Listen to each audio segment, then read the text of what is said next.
Have you ever wondered how quickly the world's praise can turn to silence?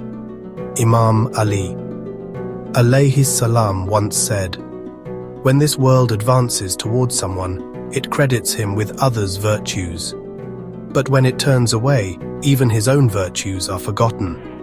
So much in life depends not on who we truly are, but on the world's ever-changing gaze. Remember, true worth is not measured by fortune's favor, but by the goodness we carry quietly within ourselves. Until next time, Khuda Hafiz.